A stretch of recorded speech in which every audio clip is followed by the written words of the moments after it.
and so pursuing the enemy, the units of our division in the early days of September 1943, advanced detachments approached the right bank of the Desna River. At that time, we were advancing on the left flank of the operational structure of the 48th Army troops, having the combat task in cooperation with the right flank units of the 65th Army to force the Desna River and seize the city of Novgorod-Seversky. The battle began without pause. The city is located on a hill on the steep right bank of the Desna.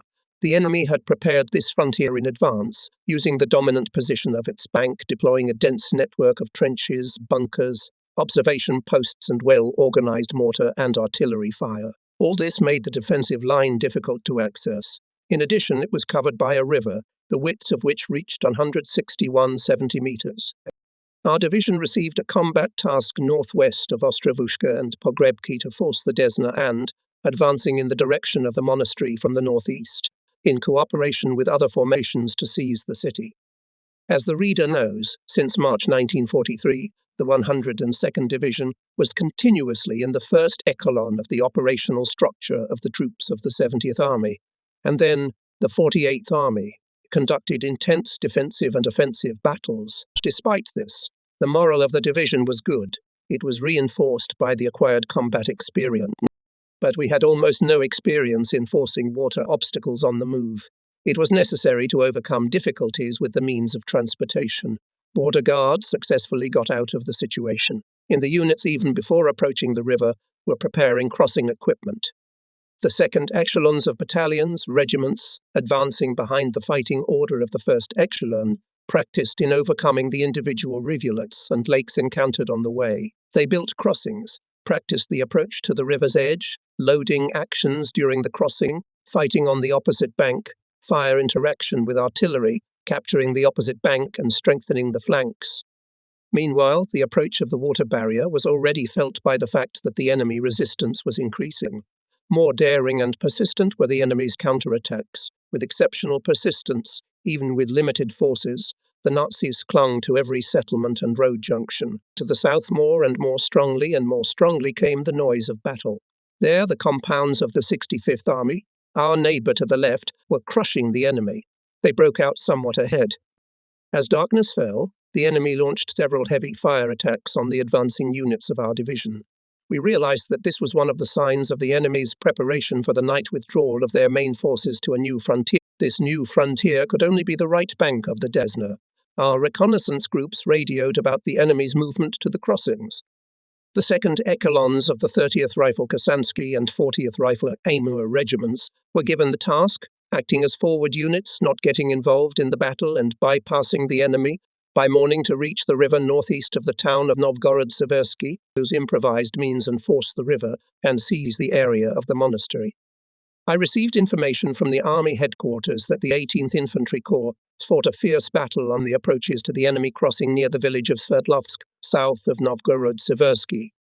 By the morning of September 8, 1943, the advanced detachments of the 40th and 30th Rifle Regiments, preempting the retreating enemy, came to the river northeast of the city. The head company of the 40th Infantry Regiment, using improvised means, crossed the Desna and secured itself on the opposite steep bank opposite the monastery. The crossing of the other echelons of the advanced detachment was hampered by the strongest machine gun and mortar fire of the enemy.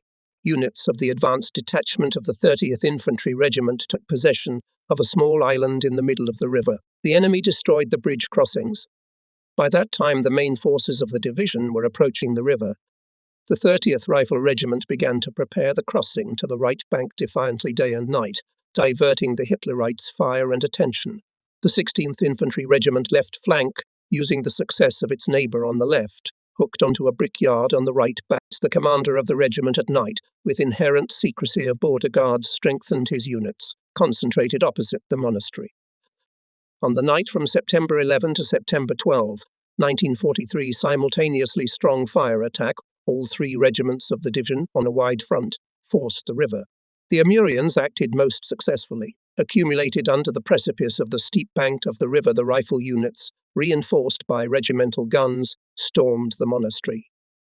In the capture of this stronghold is a great role of the Kasans and Usurians, who by their active actions, the former from the island, the latter from the brick factory, took on the entire fire attack of the enemy and, despite its fierce resistance, it came to the southern and southwestern walls of the monastery. For more than 3 days, the battle continued on the right bank of the Desna River and on the outskirts of Novgorod-Seversky. Parts of the division, despite fierce enemy attacks, not only held the brickyard and the monastery, but also fought in the streets of the city. At this time, in a short time, engineering and engineer-sapper units prepared and put into operation the crossing by which the main forces of the division were transferred. South and southwest of the city successfully developed the offensive compounds of the 65th Army. Their exit to the flank and rear of the enemy forced him to hastily withdraw. On September 16, 1943, the city was liberated. In these battles again distinguished the battalion of Major Mukachev. The first to the right bank crossed a few machine gunners and fighters with handheld machine guns. They silently unloaded and occupied a small bridgehead, ready to cover with fire the crossing of the main forces of the battalion, which rushed to the right bank. Hitlerites noticed the battalion fighters, but probably they assumed that a small group had landed, and bravely in thick chains went into the attack. They were stopped by fire from automatic rifles and hand machine guns. After some time, up to 2 companies of Hitlerites resumed the attack. Major Mukachev, smiling, said to the machine gunners, "Guys, the whole Europe is looking at you now. Understand, those have long ago understood everything." Hitlerites came close, and the battalion opened fire on them from machine guns and automatic rifles. The Germans rolled back not far into the ravine and lay down. Combat was clear. Now they will come to their senses. More reinforcements will come up. To Major Mukachev was called Mortar Adjuster Senior Sergeant Petrick. "Do you see, Petrick, the Germans are swarming in the ravine? Give me a light." And Petrick gave it, and the Major raised all those who had crossed and led the attack. The battalion jumped through the gully, made its way to the place of concentration under the precipitous bank opposite the monastery. Ivan Vazhakin, a sniper, distinguished himself during the forcing of the Desna and the storming of Novgorod-Seversky. He was the first of the soldiers of the 30th Rifle Regiment with his squad forced the river. His squad quietly lowered the available improvised means and headed to the right bank. When a large half of the river was overcome, the Germans noticed the soldiers of Senior Sergeant Vazhakin. They opened fire, but still the department managed to get to the shore in time and get a food there. Meanwhile, the whole battalion quickly crossed to the right bank. The Germans' counterattacks were growing. They led them with superior forces. Soon the platoon commander was wounded and Senior Sergeant Vazhakin replaced him. At dawn, the company commander was out of action. Vazhakin took command of the company, raised the company to the attack, and was the first to break into one of the streets of the city. Street fighting requires special skills, the ability to understand the situation. To the honor of Ivan Vasilievich Vazhakin, it is necessary to tell. He skillfully led the battle of the unit in the city. His company successfully moved forward. And even in this situation, the senior sergeant, not forgetting about his sniper specialty, killed 3 Nazi officers. At the 6th hour of the morning, the company, under the command of Senior Sergeant Vazhakin, came to the railroad station. At the 7th hour of the morning, the city was finally liberated, and Vazhakin's company, continuing its way to the west, with fights passed under his command another 170 kilometers, liberated from the German occupants 16 settlements, 6 of which were taken after fierce fighting. And on the next day, the personnel of all units and subdivisions of the division were in a festive mood. By the order of the Supreme Commander-in-Chief on September 16, 1943, the 102nd Far Eastern Rifle Division was named Novgorod-Severskaya. Since that day, it was called the 102nd Far Eastern Rifle Division, Novgorod-Seversk Division. The news of this success very quickly reached the Far East. The workers of the Khabarovsk region warmly congratulated all Red Army soldiers, sergeants and officers on the victory over the enemy under the walls of the ancient Russian city of Novgorod-Seversky. In another telegram from Moscow, with this victory congratulated us Red Army soldiers, sergeants, officers and generals of the NKV troops. The order of the Supreme Commander-in-Chief and the congratulatory telegrams were read out at all the rallies that were held in the units and subdivisions. In those memorable days, I received from the All-Union Headman Mikhail Ivanovich Kalinin a high award of the motherland and a letter, which I still carefully keep in my archive. To Major General Andreyev Andrei Matveyevich. Not being able to personally hand you the Order of Suvorov, I agree, which you were awarded by the decree of the Presidium of the Supreme Soviet of the USSR on September 16, 1943, I send it to you with this letter. I congratulate you on the deserved high award and send a wish for further success in your combat activity. Receiving my first military command order, I thought with gratitude about my combat comrades in arms, because this award equally appreciated their military skill. It is impossible to successfully lead a division in battles without a well-coordinated staff, reliable deputies. And in defense and offensive, I constantly relied on the help of my deputy, Colonel Kuzma Evdokimovich Grebenik, a veteran of border troops. Willing officer, skillful organizer, he did a lot for the 102nd Rifle Far Eastern Novgorod-Seversk Division. But the idea of the need to promote the officers of the division to higher positions, which was expressed by a member of the Military Council of the 48th Army, General Istomin, in a conversation with me and the head of the political department, Colonel Ovchinnik, after the battle for Novgorod-Seversky began to be embodied in the relevant orders, and Colonel Grebenik was appointed commander of one of the divisions of our army. Looking ahead, I will say that the Guards Division under the command of Kuzma Evdokimovich Grebenik fought well, especially distinguished itself when forcing the West Oder River. General Grebenik was awarded the title of Hero of the Soviet Union. My battle comrade Kuzma Evdokimovich Grebenik, the son of Donetsk miner bomber, lived a wonderful life. During the Civil War, he received a rifle and a direction to the Red Army together with a party ticket. After the defeat of Rangel, the young communist for many years tied his fate with the border troops.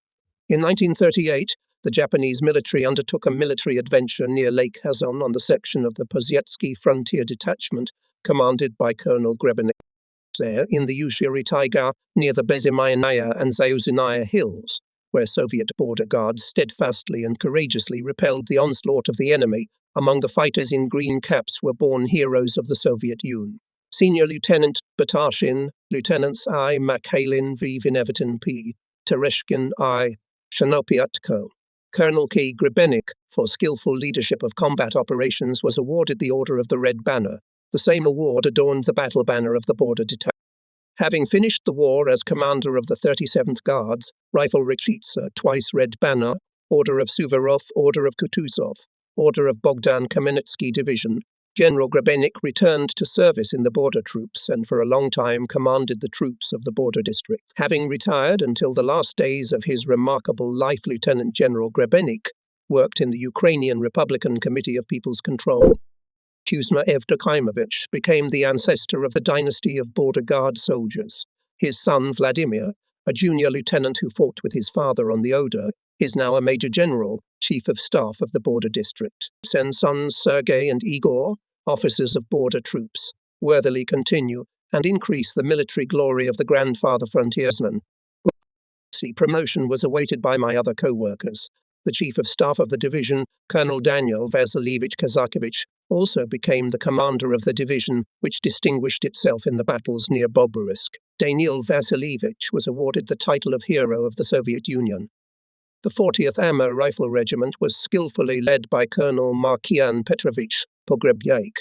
In January 1944, the command appointed Colonel Pogrebnyak commander of his native 102nd Far East Rifle Novgorod-Seversk Division. Markian Petrovich successfully commanded it until the end of the war. The 16th Ushuraisk Rifle Regiment was headed by a remarkable man, an excellent warrior, Colonel Ivan Mikhailovich Pavlovich. He was always in the most difficult areas, in the thick of the battle. During the offensive in the Bobruisk direction, being the deputy commander of the division, he was killed in action. He was posthumously awarded the title of Hero of the Soviet Union. I remember the forced march from Elets to the area near Dmitrovsk-Olovsky, roadless snowstorm, then frost, then thaw. There was no automobile transport, horseback in very limited quantities, but the division went forward, in the vanguard, 30th Rifle Kazan Regiment. It was led both on the march and in the first battle by one of the oldest border guards from the Far East, the former head of the district school of junior staff of the border district, Colonel Vasily Ivanovich Matronin. Under the command of Colonel Matronin, fighters showed exceptional firmness in the defensive battles on the Kursk Bulge, speed and pressure in the offensive, especially successfully fought in fierce battles during the forcing of the Desna River and the storming of the city of Novgorod-Seversky. Meanwhile, our army continued the offensive in the Gomel direction and soon approached the Soch River. Forcing the Desna taught us a lot. The units of the 102nd on the Soch River acted swiftly and clearly, and on the night of October 7, 8 forced it, capturing a bridgehead on the outskirts of Gomel, a little south of it. Until November 24, the division kept active defense on a wide front, consolidating on the bridgehead, all the time continued fighting for its expansion. From November 10 to November 30, 1943, the 102nd Infantry Division participated in the Gomorichitsa operation of the Belarusian front troops, the enemy having created a powerful defense on this section of the front, successfully using wooded and swampy terrain, resisted stubbornly. By November 20, the connection with heavy fighting advanced to a depth of 70 kilometers, and on the night of November 24-5, 1943, 2 regiments engaged in fighting on the close approaches to Gomel. In the afternoon of November 25, the 30th Infantry Regiment broke into the western outskirts of Gomel, occupied the railway station. On November 26, the division, in cooperation with other formations, liberated the city. The order of the Supreme Commander-in-Chief named the 102nd Far Eastern Novgorod-Seversk Division among the most distinguished. By the decree of the Presidium of the Supreme Soviet of the USSR on November 26, 1943, our unit was awarded the Order of the Red Banner. In these festive days, for my native division, I had to say goodbye to my comrades in arms. In early December, I was appointed commander of the 29th Rifle Corps of the 48th Army. The new appointment, of course, was pleasant. I was glad that the 102nd Rifle Corps was a part of the corps, and I had more than once to meet with its soldiers and commanders, who in subsequent battles wrote new bright pages in its heroic history. After the capture of Gomel, the division was ordered to march, to go to the interflow of the Dnieper and Berezina rivers in the area of Mormel. Until March 9, 1944, the division had a number of successful battles here, which in this area were characterized by great tension. Red Army soldiers and officers made many heroic feats. Especially memorable to me is the feat of Junior Sergeant Andrei Korotkov during the offensive in the depth of the Hitlerites' defense. One of the batteries took firing positions at a very advantageous height. Centenary Commander Junior Sergeant Korotkov, clearing the way for infantrymen during the battle for this height, hit 2 heavy tanks, destroyed 3 enemy machine guns, and silenced a bazooka with a direct hit in the embrasure. But the height was of great tactical importance, and the Germans did not want to lose it. The next day morning they decided to restore the position and went into a counterattack, supported by tanks. In front went a heavy tank Tiger, followed by several medium tanks. The first to open fire on the tanks was the gun crew of Senior Sergeant Korobayev. 3 German tanks were coming at him, including the Tiger. The tanks were coming to Korobayev's position, putting their sides to Korotkov's gun. He realized that Korobayev's calculation was about to find itself in a difficult position, but it was necessary to buy time to strike for sure. When the first tank was not more than 300 meters away from him, Korotkov opened fire. The first shell hit the target, and the Tiger burst into flames. But the second tank continued to move towards Korotkov's gun, firing on the move. It seemed that a moment would pass, and Korobayev's firing position would be scuffed by his tracks.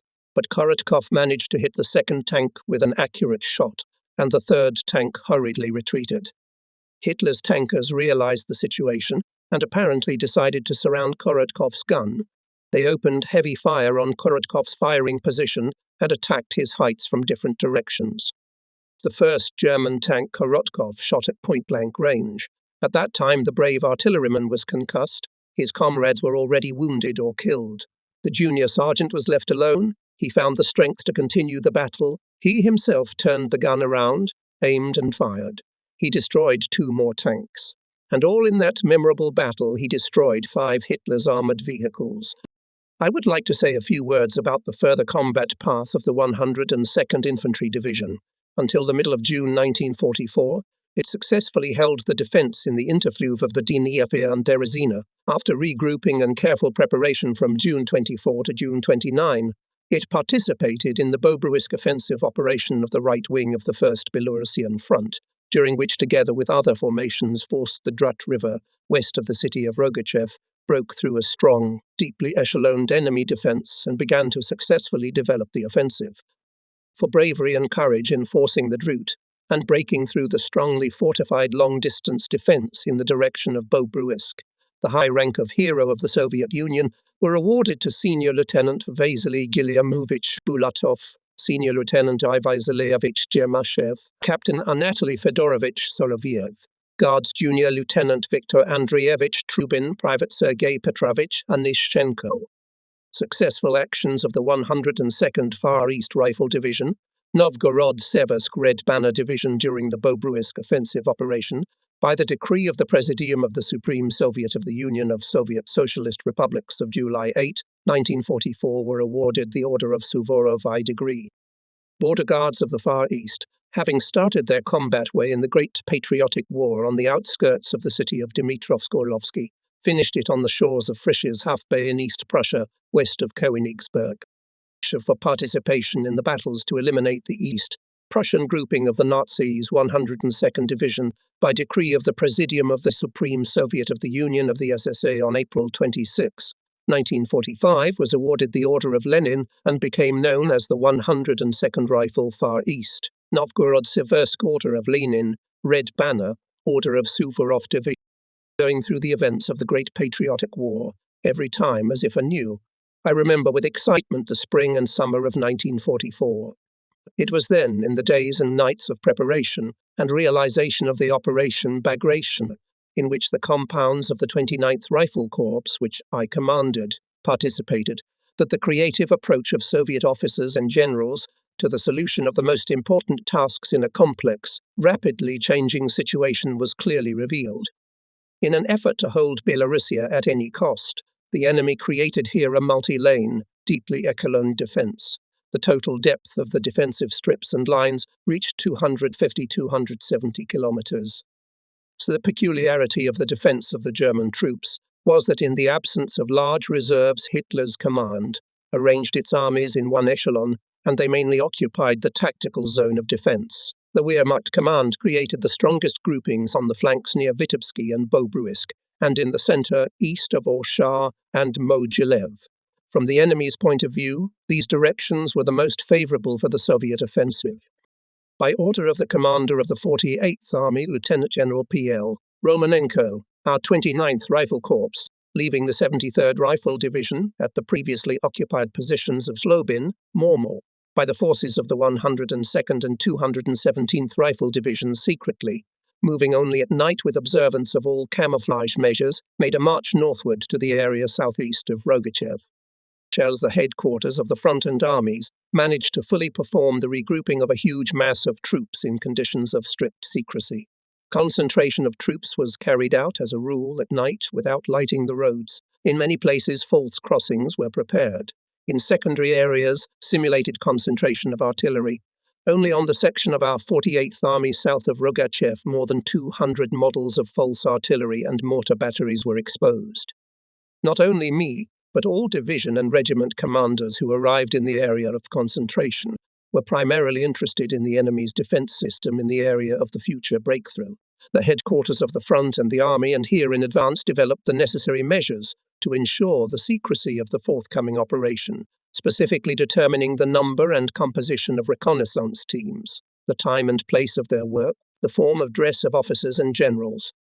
Sneaking to the front line in a soldier's overcoat and a worn-out Ushanka hat, I, as they say, with my own eyes tried to feel the enemy defense. It was perfected by Hitlerites since the fall of 1943 and represented an extensive network of engineering structures with a well-thought-out system of artillery and mortar fire, which allowed to reliably cover all exits from Rogachev, the floodplain of the River Drut separating our positions from Hitler's.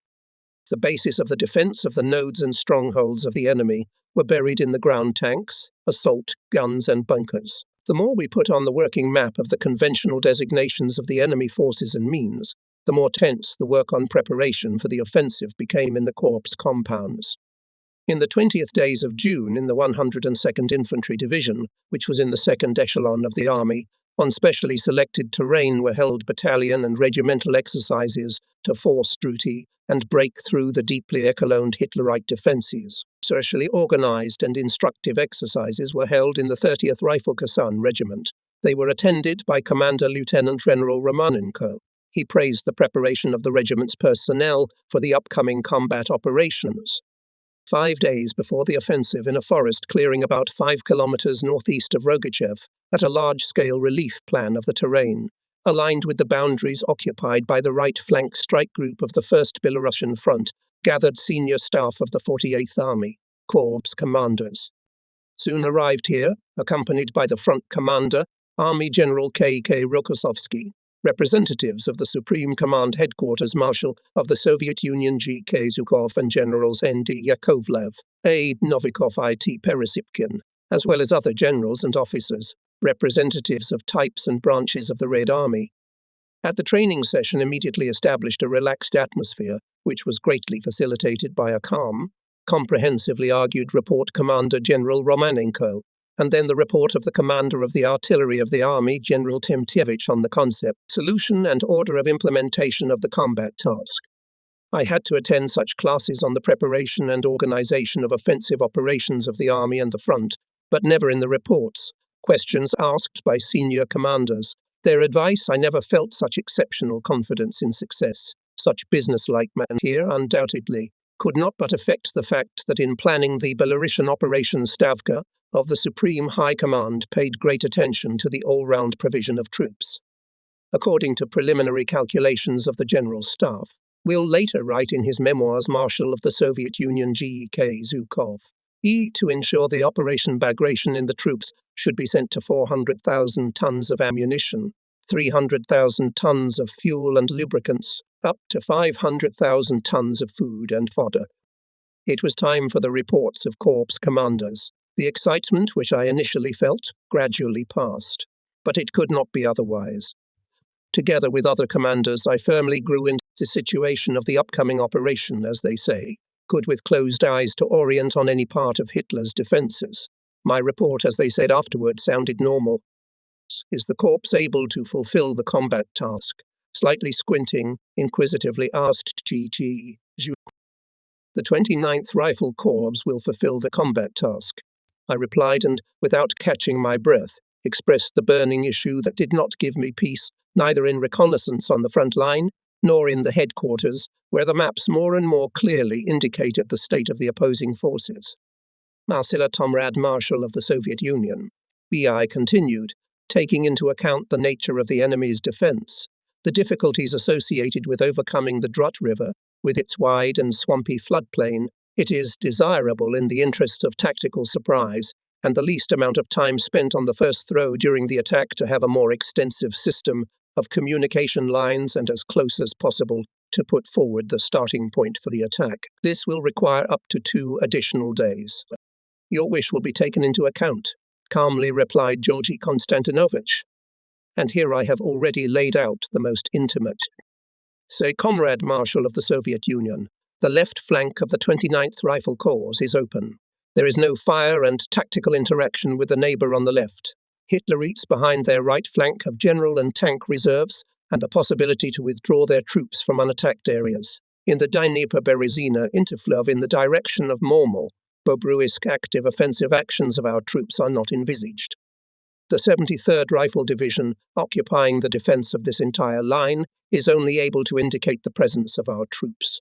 The enemy strongholds strengthened not only frontally, but also on the reverse slopes. We expect strong private and general counterattacks of Hitlerites from the area of Zlobin on our open left flank. I ask the 29th Rifle Corps to reinforce 1 light artillery brigade, a fighter anti-tank artillery brigade and a tank. Zhukov turned to the generals sitting next to him. Major Comrade Yakovlev, do we have such capabilities? Yakovlev replied, the request deserves attention. We will find it. Georgy Konstantinovich cheerfully said, Hear you from my pocket 2 artillery brigades and a tank regiment. The combat task of the corps must be accomplished. Later, when the high command left, General Romanenko, reproachfully shaking his head, said to me, And yet, Comrade Andreev, you should not have asked for additional means of reinforcement. Having received them, you took on even greater responsibility. My comrade commander, I reported, you know that my request was based on a strict calculation of forces with which the Army headquarters agreed. And as for responsibility, It is easier to bear it, having in battle means of reinforcement, than fight. The commander did not answer me anything, believing, obviously, that there would still be time and place for the completion of the conversation. June 23, 1944 began the Belarusian Operation, one of the largest strategic offensive operations of the Great Patriotic War. The troops of the 1st Baltic, 2nd and 3rd Belarusian fronts went on the offensive. On our part of the front, the guns were still silent. Active party political work was carried out in the formations, which secretly moved to the initial areas for the offensive. Company and equivalent party organizations, the number of which doubled on the eve of the operation, became the mainstay of commanders and political work. Dictators and propagandists skillfully used the time peculiarity of the Belarusian offensive operation. It unfolded on the 3-year anniversary of the beginning of the Great Patriotic War. This made it possible to mobilize the troops more purposefully to perform combat tasks on the basis of a deep explanation of the military and political results of the 3 years of the war to the personnel. The soldiers and commanders of our corps and the entire 1st Belarusian front were impatiently waiting for the signal for the offensive. Slowly, as if reluctantly, dawned on June 24, 1944. The outlines of the hills where the enemy trenches stretched out were becoming clearer and clearer. Passages in minefields were already ready. As if a compressed spring keeps regiments and divisions, each fighter in tension. Hitlerites can't sleep, it seems. Our night bombers have already appeared several times over their positions, filling the trenches with grenades and small bombs. Since at 4 o'clock in the morning the earth shuddered, groaned, simultaneously, merging into a single stream of fire, struck hundreds of our guns and mortars. 2 hours and 5 minutes lasted artillery preparation. The fire hurricane was still raging, and the front edge of the enemy's defense was already covered with a shroud of dust and smoke. The assault battalions overcame the swampy floodplain of Drutiai with a swift rush. Following closely behind the firing rampart, broke into the first trench of the Hitlerites. The batterymen did a good job. From the first enemy trench, almost nothing remained. It was almost completely destroyed. Fire points were destroyed. Using the success of the assault battalions, the commanders of the rifle regiments of the 1st Echelon brought their main forces into the battle. They managed to successfully overcome the 2nd Hitlerite trench, but before the 3rd one, the enemy managed to stop the advancing units by concentrated fire and frequent counterattacks. It took more than 2 hours to clarify the fire system of the 3rd trench of the enemy, regrouping the guns of direct support of our infantry. At this time, Hitlerites counterattacked the open left flank of the 102nd Infantry Division. It was possible to throw them back to the initial positions only with the help of the Artillery Fighter Regiment, acting in cooperation with the Tank Regiment. That's when the Corps could use additional means of reinforcement. By way of self-criticism, it should be said that it was in our power to prevent a powerful counterattack of the enemy. This required a better organization of surveillance and more promptly receive information from the forward units. Some reinforced rifle companies and battalions managed not only to break into the 3rd trench of the Hitlerites' defense, but also broke through to their rear, and we were not able to consolidate and develop their success. During the offensive, the Soviet soldiers showed high combat skill and mass heroism, overcoming stubborn enemy resistance. The 30th Rifle Kasansky Regiment, by the end of June 24, came to the eastern outskirts of the State Farm Technical School Krasnobrezhnensky, where it managed to gain a foothold on the occupied borders. On June 25, after artillery preparation, the regiment stormed the central farmstead of the State Farm Technical School, turned by Hitlerites into a powerful stronghold, with fights moving in the direction of Bobruisk. Kasans captured field warehouses of Germans with food and ammunition, took many prisoners. Initiative and bravely acted in these battles soldiers of the Rifle Battalion under the command of Captain Pavlovsky. A group of soldiers, led by Senior Sergeant I.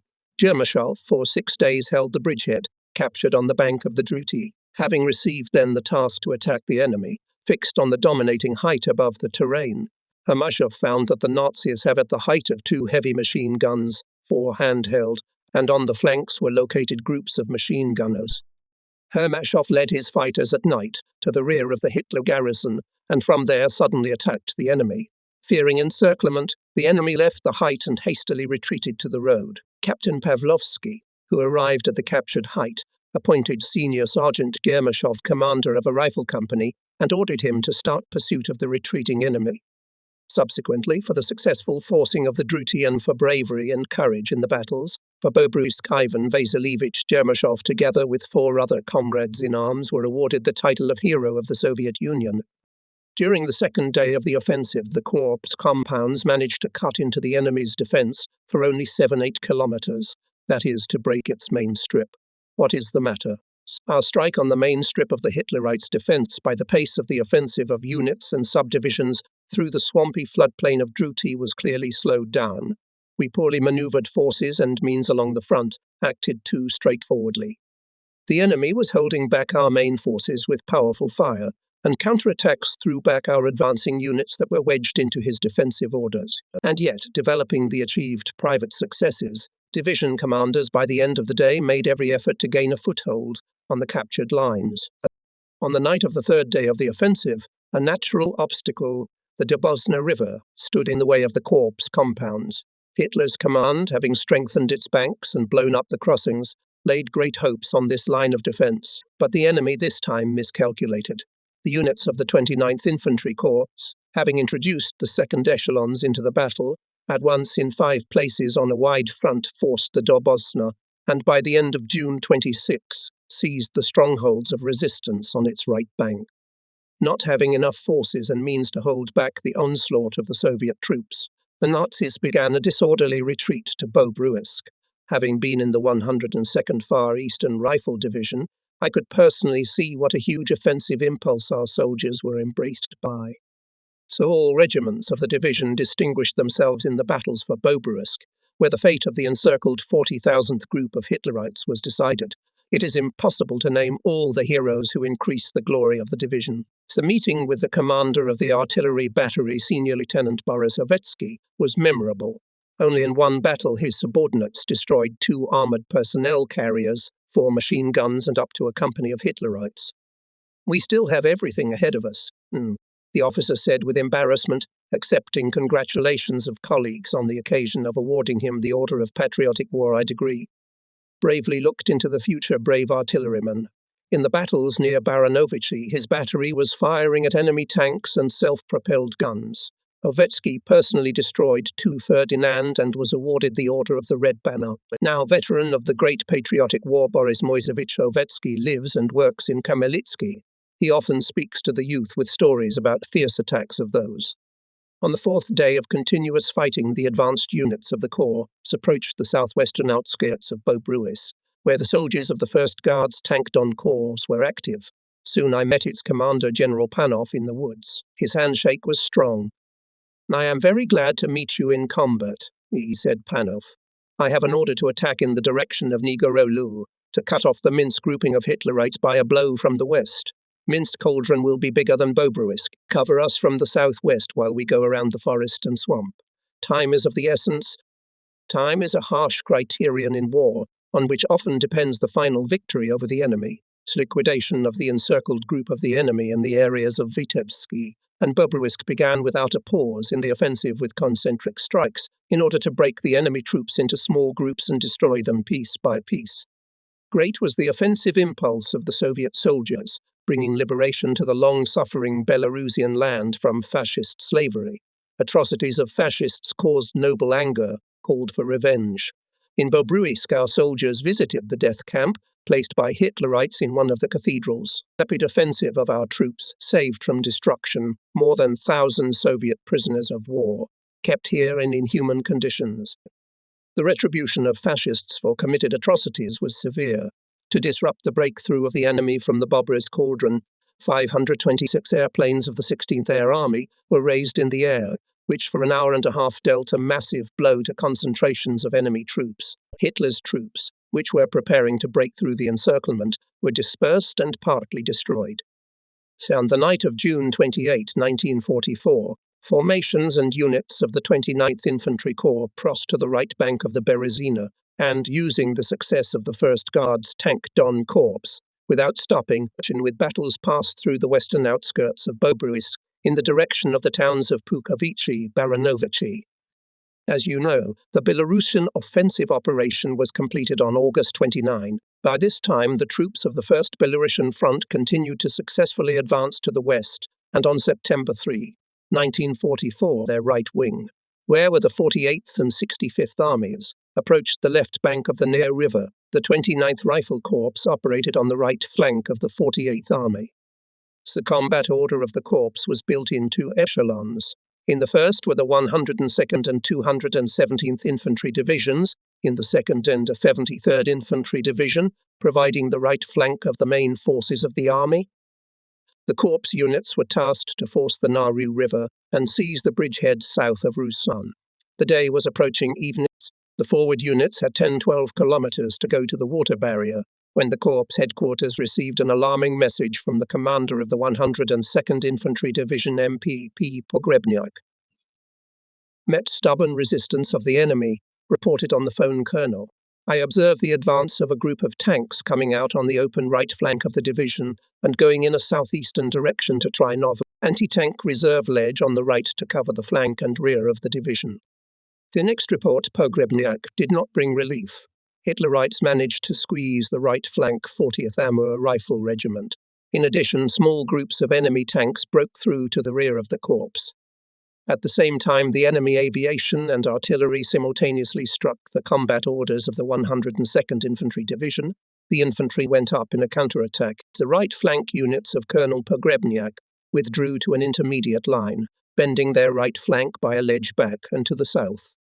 Hitlerites' resistance in front of the 217th Infantry Division also intensified.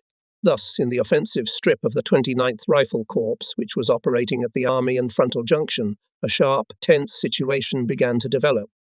Quieted conversations in the log hut, where the Chief of Staff of the Corps, Colonel S.N. Krasnoyarsky, bent over the map, silently watched his work Chief of Political Department, Colonel Mitin, Artillery Commander Colonel Merlin, and other officers. I understood perfectly well.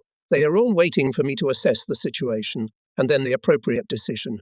But before taking it, there was something to think about. There came that moment when all the experience, knowledge, skill, acquired in battles and multiplied by faith in the strength and reliability of the subordinate troops were required.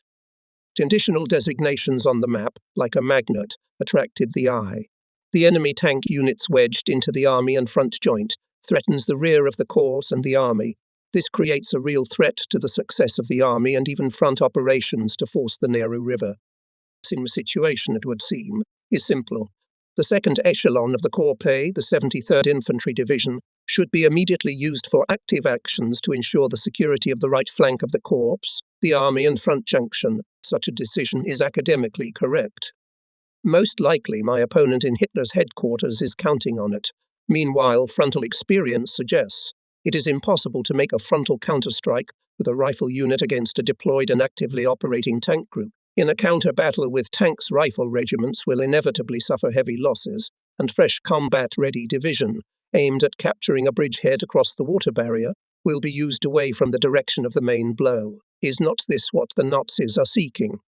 The head of the intelligence department of the Corps is right, expressing the opinion that the tank attack of the enemy at the end of the day without infantry, a blow is not with decisive intentions. Most likely, he pursues the purpose to slow down the pace of our offensive, to give an opportunity to his main forces, fighting east of the Naru River, to cross to the right bank and take a strong defense there. In the current situation, it was necessary to make a decision that would allow to wrest the initiative from the enemy. This can be done by creating superiority in strength at the most vulnerable part of his defense. Sooner or later it will be here where all the enemy's attention will be focused. Here will be sent his strike units from secondary directions.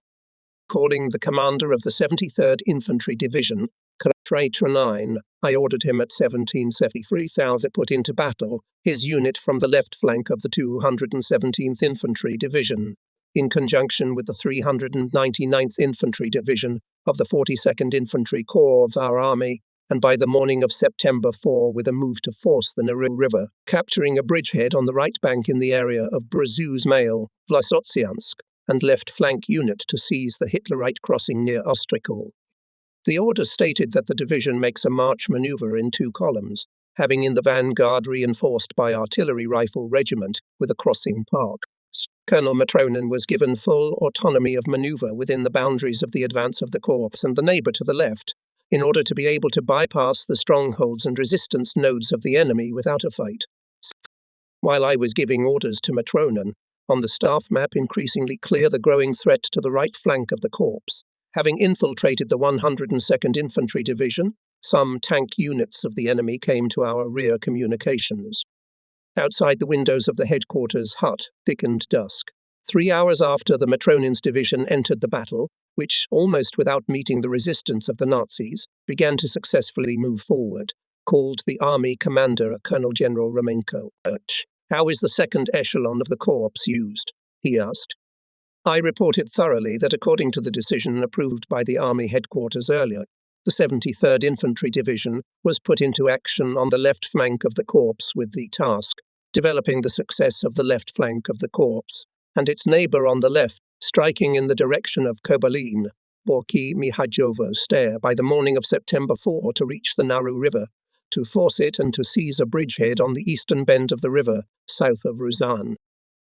"The Nazis have thrown off your right flank," strictly said Romanenko. "Their tanks in the rear of the corps and threaten the army rear.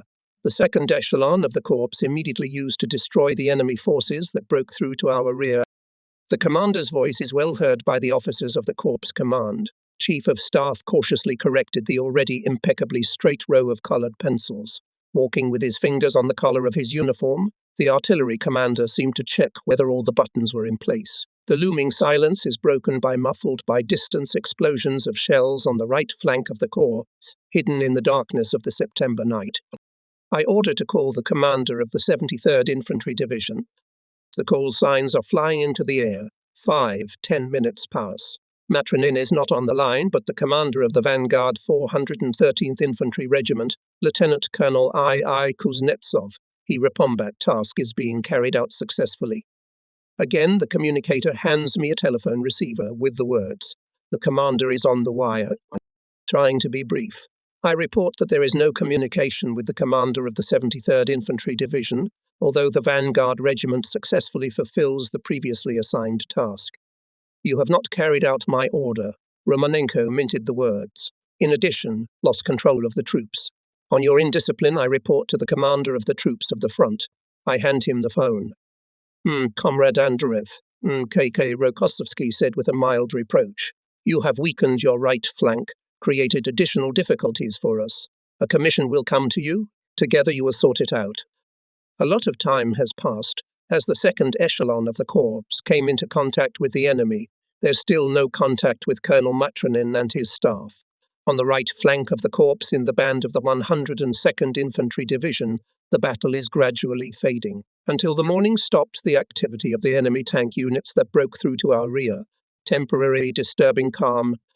At the door of the hut appeared the general and a group of officers from the front headquarters. The commission promised by the commander had arrived.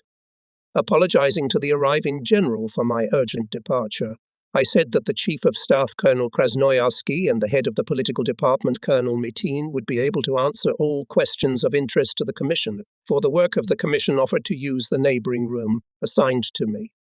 Colonel Krasnoyarsky and officers of the corps went out on the porch to see me off. "I'm leaving for the 73rd Infantry Division."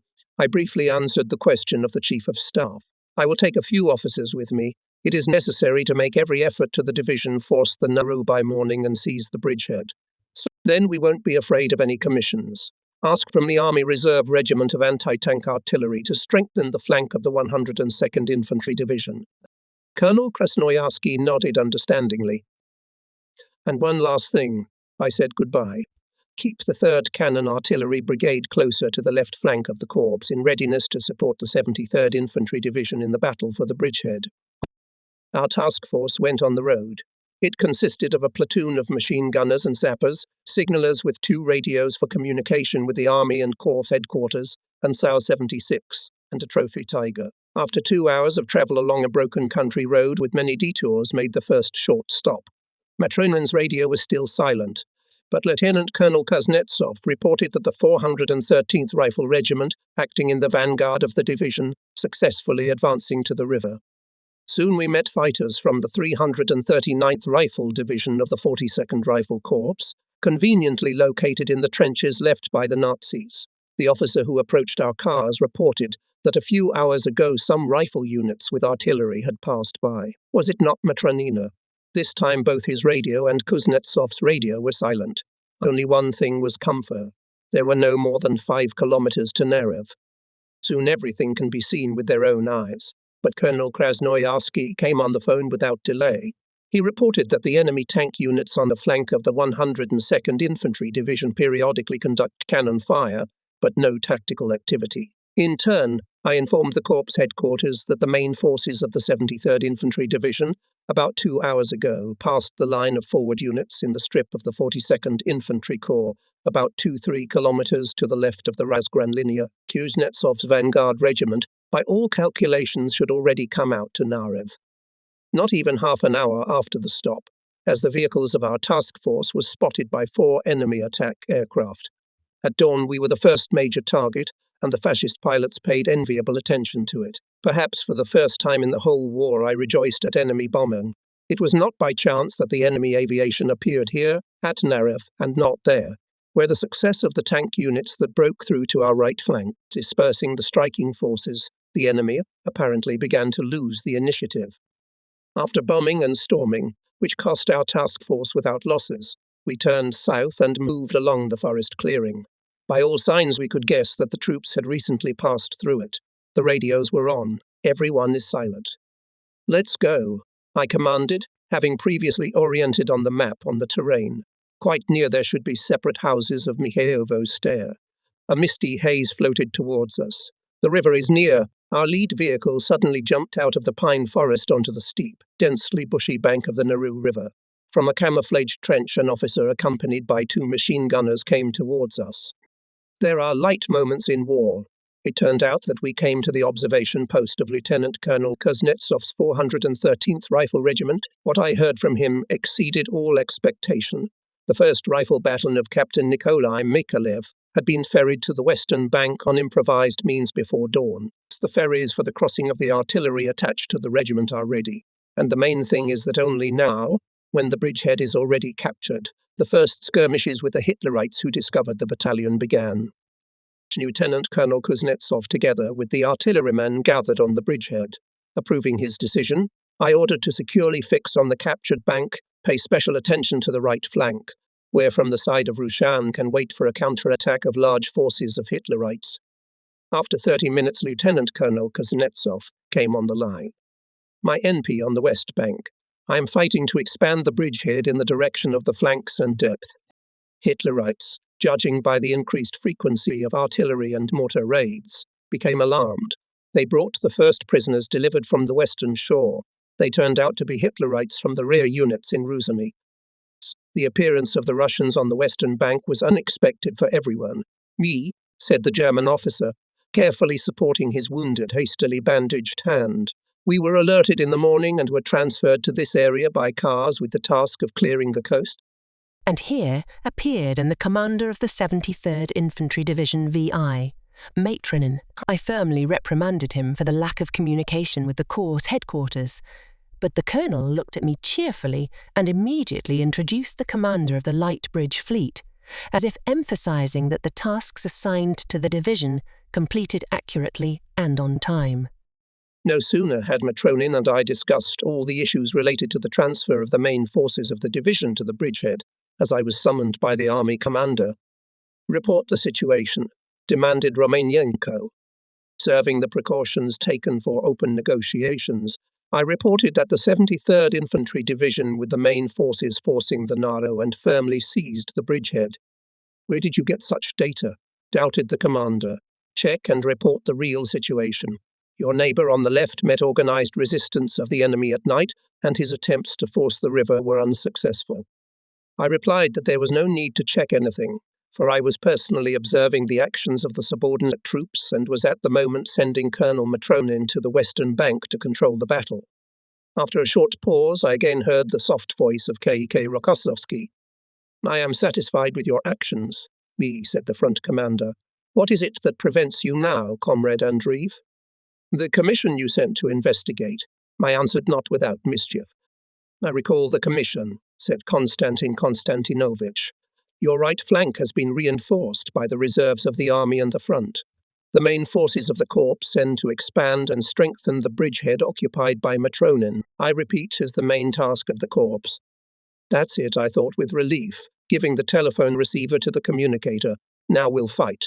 And for a second I imagined my opponent in Hitler's headquarters, now leaning over the map, impassively reflected the surprises of the past night. He had much to ponder. After the Great Patriotic War, I had the opportunity to command a general army, troops of the military district. At maneuvers and exercises, I repeatedly practiced the tasks of putting the second echelons of troops into battle in a complex tactical situation. Naturally, in each particular case, generals and officers proposed various solutions, including original ones.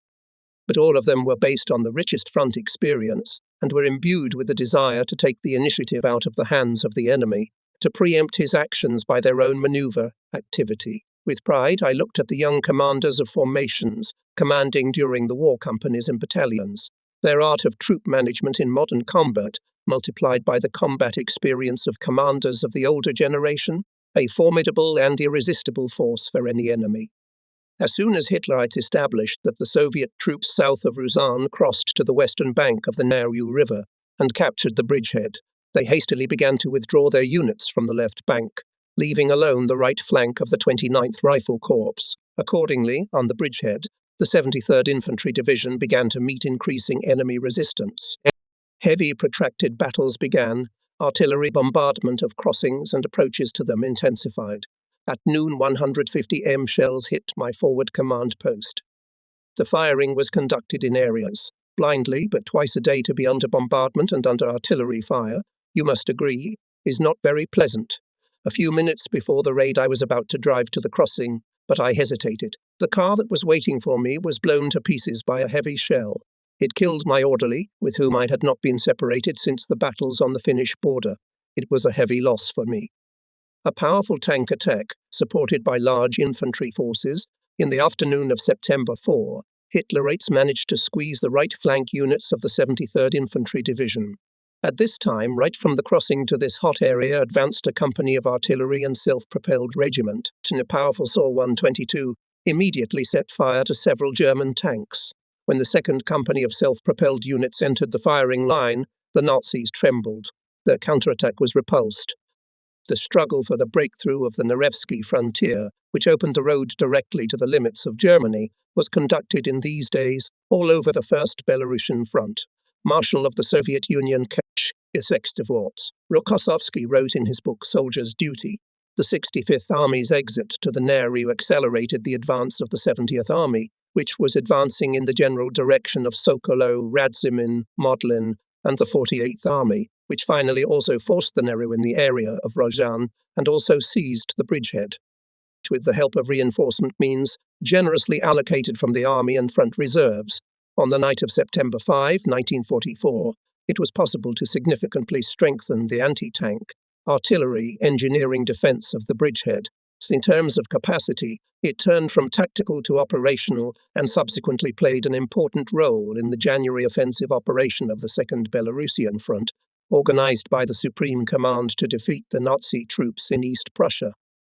The second day of the defense of the bridgehead on September 5, 1944 was characterized by intense battles. Our soldiers defended it steadfastly and courageously. There was a continuous stream of reports from the troops about the mass heroism of soldiers and commanders. At the same time, the headquarters and political department of the Corps was working hard to prepare for the awarding of the most distinguished in the battles to force the Narew and on the captured bridgehead. With great satisfaction, I signed the submissions for awarding the title of Hero of the Soviet Union to the commander of the 73rd Infantry Division, Colonel Vasily Ivanovich Matronin, and the commander of the 413th Infantry Regiment, Lieutenant Colonel Ivan Ivanovich Kuznetsov. Fulfilling the order of their senior superior, they showed mature combat skill, commander's ability to timely intercept the initiative from the enemy, to preempt his actions by maneuver and activity. The last award list was signed when the light of a new day poured into the open door of the dugout. I did not know yet that it prepared new changes in my front fate. On the morning of September 6, 1944, when the fierce battle was again raging on the bridgehead, Lieutenant General Falkenov arrived at the command post. He handed me an instruction from the headquarters of the 48th Army. in which, based on the order of the commander of the 1st Belarusian Front, I was ordered to surrender the post of commander of the 29th Rifle Corps to General Fokanov and to leave immediately to the command of the commander of the 8th Guards Army, Colonel General V.I. Chukov. What's the matter? Did the command remain dissatisfied with my last actions and worked the conclusions made by the recalled commission of the front headquarters? To find out the situation, I decided to call General Istomin, a member of the military council of the army with whom I was still on good terms. Nikolai Alexandrovich, I said with offence, I don't understand the haste with my replacement. You are well aware that the Corps units have accomplished the combat task, forced the Nero and seized the bridgehead. The main thing has not yet been accomplished, to consolidate and expand the bridgehead. And me? Stomin didn't let me finish talking. Andrei Matveyevich, you're worried for nothing. The Army Military Council has no claims against you, and the real reason for your transfer will be explained by the Chief of Staff. Comrade Andreev, I heard the voice of the Chief of Army Staff, General Ivan Semyonovich Glebov.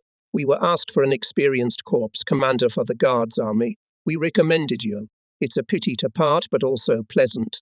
The field army strengthens the Guards. A day later, in a Willys with a driver and an adjutant, leaving behind Ostromazowiecki, we went to the Magnusewski bridgehead. The commander of the 8th Guards Army, Colonel General V.Y. Chukov, received me cordially. He asked me in detail, inquisitively, about my service.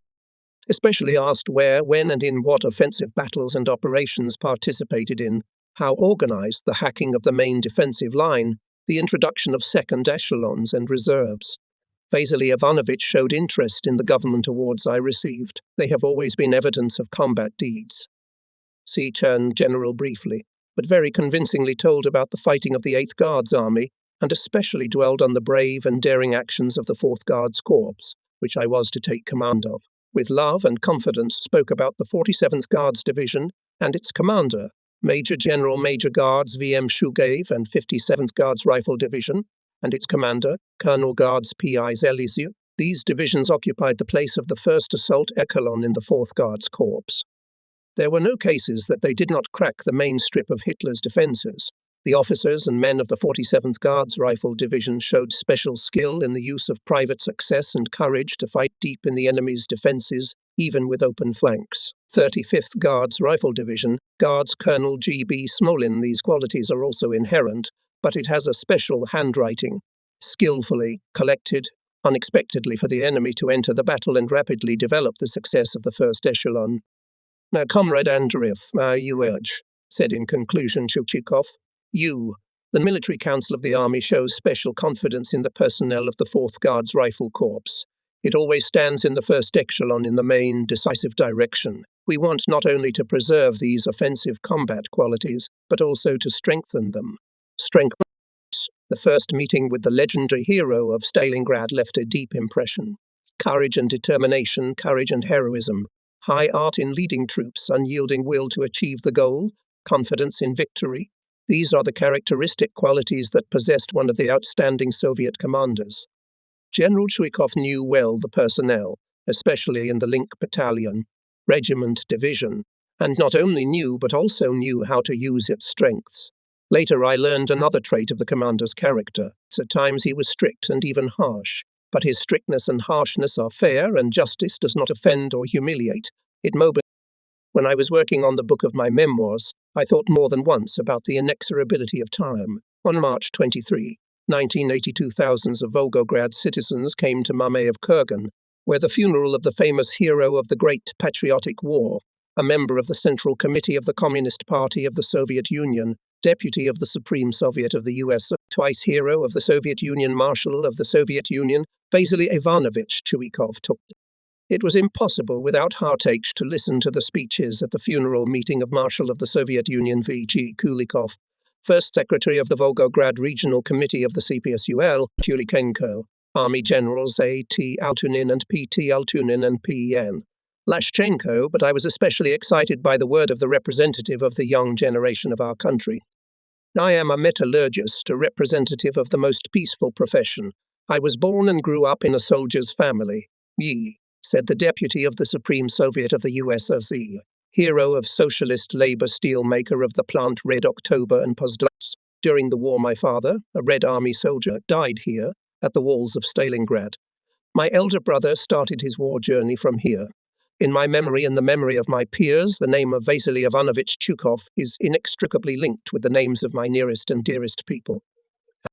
Their courage and heroism are reminded by the mute witnesses of the Stalingrad battle, the grey mame of Kurgan and the mutilated building of the factory laboratory on the territory of my native Red October. No matter how much time has passed, no matter how many generations have changed, the sacred memory of the Stalingrad victory and the bright image of the immortal defenders of the city on the Volga will remain eternal. In the Guards' army, I did not stay long. In the early 20s of November 1944, Vasily Ivanovich again invited me for a conversation. We talked for a long time. He was particularly interested in my opinion about the possible directions of the Army's strike and breakthrough areas. We discussed in detail each direction and each possible site of breaking the main line of defense, and looked not only in the tactical, but also in the operational depth. The conversation was coming to an end. General Andreev, sighing, said the commander. Do you know that we are preparing for an offensive? The success of the offensive operation is largely ensured by the command staff. I know you from reports and written combat characteristics. And the most effective characterization is a jointly conducted battle. With General Glazunov, we conducted several offensive operations, and quite well. We understood each other in a difficult combat situation. I did not object to your appointment as First Deputy Commander of the 47th Army of our front. I will not conceal the fact that the former commander of the 4th Guards Corps, Lieutenant General Glazunov, has completed his medical treatment and returned to the army. Andrei Matveyevich, said Chirikov, warmly bidding farewell.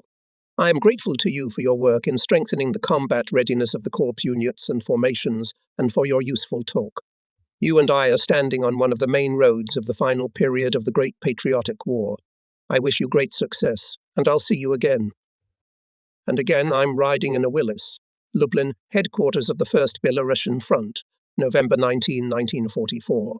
Lieutenant General Telegin, a member of the Military Council of the Front, received me very warmly as one of my old colleagues. Being a student of the Higher Frontier School, at the lectures and seminars led by senior teacher K.F. Telegin, I learned the course of party political work in a special border and combat situation. Then, in the early 30s, the regimental commissar K.F. Telegin was the head of the political department of the Kazakhstan border district, and I was the commander of the rifle battalion of the 13th Motorized Rifle Regiment of the NKVD troops in Alma-Ata. He took great care to send me to study at the Franz Military Academy, and here we met again. I began my conversation with General Telegin with an official request.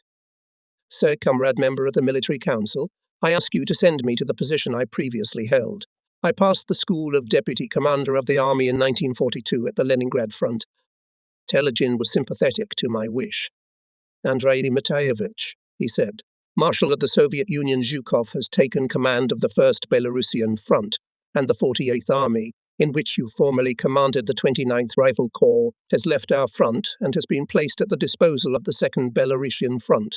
Proceed to work in accordance with the decision of the Military Council of the Front as the 1st Deputy Commander of the 47th Army, and I'll report your request to Comrade Zhukov. Not a month later, as my wish was satisfied, by order of the commander of the 1st Belarusian Front, Marshal of the Soviet Union G.K. Zhukov, I was appointed commander of the 125th Rifle Corps of the 47th Army. The corps included the 60th, 76th, and 175th Rifle Divisions. Interesting combat history of these compounds, created in different years, but managed in fierce battles with the Nazis to cover their banners with unfading glory. On July 6, 1941, in Leninsky, now Oktyabrski, district of Moscow, was formed the 1st Division of the People's Militia, which was joined by more than 10,000 volunteers from among workers and employees, intellectuals of the district. On July 9, 1941, the division was withdrawn to Tolsto-Paltsevo, where it was replenished with battalions of People's Militia of Sokolniki district of the capital, Orikhovo-Zuevsky and Leninsky districts of Moscow region. The enrollment of volunteers of the People's Militia took place in an atmosphere of exceptional patriotic enthusiasm. In the fighting formation became the elderly and young people, communists, Komsomol members and non-party, workers and employees, teachers, students, researchers, fathers and sons, former participants of the Civil War, and people who had never been in the war or in the army at all were enrolled. Not everyone willing could be released to the front, because the rear had to be provided with the necessary labor force, skilled workers. During the registration of volunteers in the Leninsky district of Moscow, there was such an episode. Academician Keller came to join the People's Militia, when after a long conversation he was still refused enrollment in the People's Militia, and explained that he as a scientist would be more useful to the front by his work in the rear. Keller, Sachs. In this case, take for the needs of the front at least my car. This request of the academician was granted. On the Leningrad front in the area of Nevskaya Dubrovka, I had the opportunity to command the 4th Division of the People's Militia, which later became a cadre unit of the Red Army, the 86th Rifle Division. I was well aware of the patriotic spirit with which the People's Militia went into battle and defeated the enemy. The new unit, which was named the 1st Division of Lenin District, joined the 33rd Army, where in September 1941 it was renamed the 60th Infantry Division, and since then it had a glorious battle path. The orders of the Red Banner and Suvorov, the I degree, sparkled on the battle banner of the division. It received the honorary names of Sevskaya and Warsaw. The division was commanded by Major General Viktor Georgievich Chernov, a participant of the Civil War, forever linked his fate with the Red Army, being by nature a man extremely reserved, slow in making responsible decisions. The commander was distinguished by his ability to develop in his subordinate officers such wonderful qualities as independence, the ability to clearly manage units and parts during offensive battles. The 76th Infantry Division, which was part of the Corps, was formed in May 1943 on the basis of the 87th Independent Infantry Brigade. In the same year, acting as part of the Western Front, the division distinguished itself in the battles during the liberation of Yelnya and was awarded the honorary name of Yelninskaya. Later, for the capture of an important stronghold of the Nazis and a major railroad junction, the city of Kovel, its battle banner was decorated with the Order of the Red Banner. Commanded the unit at that time when I took the 125th Rifle Corps, Colonel and Gavassia. In March 1943, the 175th Ural Rifle Division, formed in the Sverdlovsk region, began its combat journey, which took part in the Battle of Kursk, successfully operated as part of the troops of the 1st Belarusian Front, and received the honorary name of Kovel after the Operation Bagration. At the final stage of the Great Patriotic War, the division was headed by Major General Zakhar Petrovich Vidrigan, about the joint combat work with whom I have the best memories. As a result of successful offensive operations conducted in the summer of 1944, on the central section of the Soviet-German front, our troops defeated large strategic groups of the enemy, approached East Prussia on the boundary of the Naru and Veda rivers. Attaching great importance to the completion of the liberation of Poland, the Soviet Supreme Command concentrated here a large group of troops. The Fascist command was preparing in advance to repulse the Soviet offensive. On the territory of Poland, between Vistula and Oder, there were 7 defensive lines up to 500 kilometers deep. It was dusky December 1944. The dim, hazy sun illuminated the snow, scorched by bomb and shell explosions. The troops of the 1st Belarusian Front were preparing the Warsaw-Poznan operation. The main blow was struck from the Magnusewski bridgehead, the second from Pulaski. The auxiliary blow north of Warsaw, the troops of our 47th Army. Here also the 2nd Division of the 1st Army of the Polish Army, commanded by Major General J. Rutkiewicz, was advancing. In the first days of January, the commander of the 47th Army, Major General Franz Iosifovich Pahorovich, gathered at a meeting commanders of formations, chiefs of political departments of formations, and other senior staff. He reported that the 47th Army was going on the offensive on the second day of the operation, with the task to break through the Hitlerite defences on a 4-kilometre stretch north of Warsaw, to eliminate the enemy bridgehead in the interfluve of the Vistula and the western Butt, to force the Vistula southeast of Modlin, and, developing a blow to the west along the left bank of the river to Leszno, to bypass the capital of Poland from the northwest. In the address of the Military Council of the First Belarusian Front, it was reminded that the purpose of the forthcoming offensive was the final liberation of long-suffering Poland from the Nazi tyranny. that shoulder to shoulder with the Red Army troops, including the newly formed units of the Polish Army, would bravely fight for the honor and freedom of their homeland, as before. Here came the gloomy dawn of January 15, 1945. The Corps command met it at the observation post, moved in close proximity to the fighting order.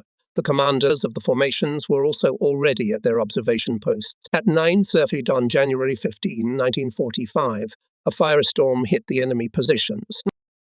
The gods of war had done an excellent job. Many thanks to the batterymen, to the commander of artillery of the 125th Rifle Corps, Colonel Nikolai Alexandrovich Maikev. Their fire cleared the way forward for us. However, in the depth of the enemy defense, our artillery, of course, could not suppress all Hitlerite fire points. Before the second position of the enemy soldiers of the right flank battalion of the 60th Infantry Division were forced to lie down under machine gun and mortar fire of Hitlerites. Especially annoying was the machine gun of dagger action, which was in a well-camouflaged bunker on the back slip of the height. From the observation point of the corps, in a stereo tube, I could see well how one of the soldiers, clinging to the ground, maneuvering between the ruptures of mines and shells, crawled to the machine gun nest of the Nazis, threw a grenade, but unsuccessfully. The machine gun kept firing. The soldier threw the second, the third, no luck. Then, having risen to his full height, the soldier threw himself on the embrasure of the breach and closed it with his body. The right flank company rose and went forward, crushed the enemy, and together with the whole battalion came to the third Hitlerite defensive position. A few soldiers stayed at the breach, carefully removed the bullet-riddled body of the hero from the embrasure. I ordered to find out the surname of the hero. It was Komsomolets Private Vasily Yakovlev, a former soldier of the 1st Division of the People's Militia of the capital of our motherland, Moscow, who repeated the heroic feat of Guards Private Alexander Matrosov. During the Great Patriotic War, we learned about many heroic feats of the Matrosovs, people who love the motherland and their people, deeply convinced of the righteousness of the cause of our Leninist party, the ideas of communism. Without heroism of military and labor heroism is not conceivable Soviet man. Education of love for the motherland, steadfastness, courage is not conceivable without active party political work in the troops. On the eve of the upcoming fierce battles, the political committees of the formations recommended in all units to organize meetings of former fighters with soldiers arriving in the units from among the young recruits. At these meetings, of the Soviet Union and soldiers of the Order spoke to the new recruits, introducing in absentia to new comrades in arms Sergeant Nikolai Mordekin, political officer Captain A. Shelokov warmly referred to him as a former warrior, experienced junior commander, hardened in the fire of battle. Nikolai Mordekin received 4 letters of commendation from the Supreme Commander-in-Chief for his military deeds. The Order of the Red Star and the Medal for Bravery was awarded to him by the motherland. Wherever the sergeant was, wherever he fought, he always went ahead, taking the soldiers of the squad with him, showing them an example of valor and courage. Political officer told about one of the fighting days of Nikolai Mordekin. Early in the morning, when the ground was covered with dense fog, the 7th Rifle Company received the order to attack. It was to cross the Vistula on thin ice, on the western bank of the river, to take a strongly fortified height of the enemy, covering an important road to Warsaw. Walking along the damp, winding trench at the river's edge and checking the readiness of the squad for battle, Mordekin was interested in the mood of each soldier, to throw across the river, such as the Vistula, and to blow on the height, CU, 2 tasks, which can be solved as one only by a strong-hearted soldier. Nikolai Mordekin had time to talk to almost every soldier during these few minutes before the battle, and when the green rocket, the signal of attack, slipped into the grey fog, Mordekin's squad, despite the strong artillery and machine gun fire of the enemy, was the first to rush forward to the height, having crossed the river.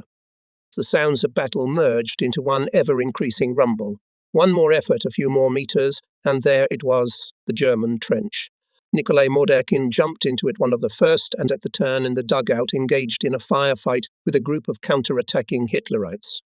Trench battle is difficult in smoke and fog. It requires a lot of dexterity and resourcefulness from a fighter, but Nikolai Mordekin with his Eagles was not the first time to fight in the passages of communication. Camouflaging behind turns, jumping up on the berms and again jumping into the trench, he beat Hitlerites with grenades and lines from the automatic rifle, dragging the department behind him. When several firepoints were destroyed, The battle moved to the second and then to the third trench. Mordekin's squad pursued the Nazis, but soon encountered desperate enemy resistance. Machine gun and mortar fire of the enemy blocked the way of the Soviet fighters, forced them to lie down almost at the third trench. Lying in snow under enemy fire, Mordekin looked around and saw his men. All of them were with him. The enemy had launched a counterattack. GN, fire boys. Fire on the enemy in bursts. The sergeant's command cheered up the soldiers. Machine guns and automatic rifles crackled. At that time, mines and shells began to burst with a squeal. It was our mortars and artillerymen hit the counter-attacking enemy. Then a new command sounded. You forward. And where did the strength come from? The squad rose to its full height and responded to the counterattack with an attack. With a shout of hurrah, burst into the German trench. It was the third key trench of the height. The Germans could not withstand the onslaught of our fighters and retreated. Then they, with wild fury, again rushed into a counterattack, but it was too late. Sergeant Mordekin's squad met the enemy with a powerful fire of small arms. When reinforcements arrived on the hill, Nikolai Mordekin was wounded. Feeling something hit him in the chest, he ran a few more steps. He fell on the wet ground and fell unconscious. He woke up to the touch of the orderly's hands. His chest was already bandaged, and the soldiers wanted to put Nikolai on a tent to take him to the rear. Wait, said Mordekin firmly. You, I will go myself. Pressing his hand to the wound, he slowly walked along the field, often looking back. The battle was beginning to quiet down. Nikolai Mordekin stopped, looked around at his comrades and waving to them. Happy journey, my dears. I'm sorry to leave you, but I'll be back. I will surely return. From day to day, we are waiting for the return to the battle formation of Nikolai Mordekin. Swishing his speech to the young fighters, said Captain Shirokov. We are waiting to heartily congratulate him on the awarding of the title of Hero of the Soviet Union for forcing the Vistula, waiting to continue to beat the enemy together.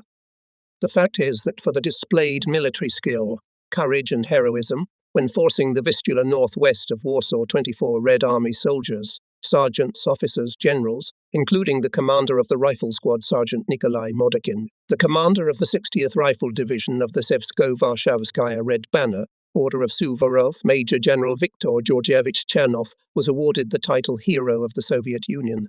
With excitement, I read my name in the decree of the Presidium of the Supreme Soviet of the USSR. That day was joyful and unique. However, let's return to the events of January 15. Having broken through the Hitlerites' defense at first on the area up to 5 kilometers wide, the units and formations of the 47th Army by the end of the day expanded the breakthrough to 15 kilometers along the front and advanced up to 12 kilometers in depth. The next day, the offensive continued at an even higher tempo. German fascist troops could not resist the rapid attack of the troops of the 47th Army and the 2nd Polish Infantry Division of Major General J. Ratkevich, interacting with it. To defend it in the interflow of the Vistula and Western Bug 73rd German Infantry Division with reinforcement units was defeated. Without suspending the rapid offensive, the infantry units together with artillery escort units reached the river. In front of the troops of the 125th Infantry Corps in the banks of the Vistula, wide covered with bluish-grey ice, on which in some places drifted snowdrifts, and in some places the hummocks rose. Shells were bursting all around, lifting blocks of frozen earth and ice, destroying trenches and dugouts. Driven away by our Hawks, the Junkers were still bombing the fighting order of the Corps units. The ice on the river turned out to be fragile. Engineering reconnaissance confirmed the men will withstand, but artillery, and even more so tanks, will not pass. We are not used to attacking without tanks. But how without guns? How to fulfill the combat task with the least losses, to save the most valuable thing, people? There was a lot to think about. Subordinates very well understand the difficulties of the senior chief, especially in the period of acute, complex and fleeting combat situation. They, with great foresight and tact, offer the most effective solutions. At the NP Corps visited the commander of the 60th Infantry Division, Major General Viktor Chernov. He reported that the division, in cooperation with neighbours and reinforcement units, defeated the Nazis in the Interfleuve and is ready to force the Vistula from the start. The commander introduced me two commanders of artillery divisions of the 969th Artillery Prague Regiment, Majors Valentin Alexandrovich Usanov and Vladimir Vasilievich Milnikov. "It is good when young officers foresee the plan and development of the battle," said General Chernov. "Please listen to the artilleryman." "Sir, Comrade General," visibly worried, began Major Meinikov. During the period of preparation of the division for the offensive, the artillerymen of the 3rd Division, especially the battery petty officers, foresaw that it would be necessary to force the Vistula River over the unstrengthened. In the rear, under their guidance, the men of artillery units collected kindling and straw. They made mats from them and rolled them into rolls. The commander of the 2nd Artillery Division, Major Usanov, continued.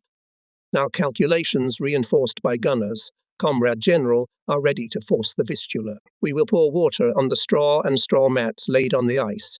They will be seized by frost. We will additionally reinforce them with collected cloak tents, trophy overcoats, abandoned by the Nazis, and sappers will help us with planks for reliability. It will turn out to be a narrow but reliable ice track. What it was a path, no one can tell better than a fighter who walked on it under fire. All night enemy artillerymen shelled our shore. The weather turned out to be the worst. By morning it snowed, the cold wind blew, a snowstorm swirled over the river, a solid wall of snow dust hung in the air. The order was received to force the Vistula. Gun Commander Sergeant Demidov gathered the calculation. "Sir Steiner forced, Bud forced, and take the Vistula?" "We will cross it too, Comrade Sergeant," replied the soldiers. Only Red Army man Mikhail Kiyashko, a fighter of medium height with a black moustache and thick, wide eyebrows, kept silent. He was considered a fast loader, a brave artilleryman. He differed from others only by his taciturnity. His fellow countryman, Red Army soldier Kirill Carmike, knew the batteryman's thoughts. His native village was burned down by the Germans. His relatives were taken into captivity. Here, he thinks, what charge for all this to put Hitlerites in revenge? And here began the storming of the left bank of the river. Infantry chain descended on the ice. The gun did not lag behind it, not a step behind. The soldiers, taking hold of the wheels, carriage and barrel, pulled it along the icy path, often stopping to direct fire at the appeared firing point. The enemy met the advancing men with a barrage of fire. The infantry lay low. Mines pierced the ice. Sharp, like glass, shards cut the faces of the soldiers. The commander and gunner were out of action. Only Mikhail Kiyashko was left at the gun. He rushed from the wounded to the gun, fired alone, and then picked up the gun by the bed and together with the gunners pulled to the western bank, where Hitlerites were settled. The snowstorm blinded his eyes. Mines were bursting nearby, machine gun bursts were whistling over his head. But he forgot about everything, walked at full height, stepping with his boots on the ice, pulled the gun with the gunners to the shore, and he reached the goal. Having turned the gun, the loader saw a grey chain of Hitlerites moving towards him. Kiyashko took aim and pulled the cord. A shot rang out, loud shouts were heard, but Mikhail did not hear them any more. A searing pain pierced his whole body, and he fell at the carriage, scratching the frozen ground with his hands. At the same moment he saw his comrades in arms advancing along the road he had laid out. Their figures grew out of the snow shroud. A powerful hooray went over the river, not far from the bank for which the battle had just rumbled. In the submission for awarding the Red Army man Mikhail Fedorovich Kiyashko the number of the gun of the battery of 45 dem cannons, the commander of the 1,285th Rifle Prague Regiment, Lieutenant Colonel Osiko, wrote, "Comrade Kiyashko on January 16, 1945 in the battle at forcing the Vistula River near Nowy Dwór in Poland showed courage, fortitude and heroism. He inflicted great losses in manpower and put out of action 6 enemy fire points that hindered the advance of our infantry, thereby contributing to the fulfillment of the combat task of the command." Lieutenant Colonel Osiko loved and knew his subordinates well. It was from him that I learned about the feat of Kiyashko, and then about the combat deeds of Red Army man Nikolai Sviridov.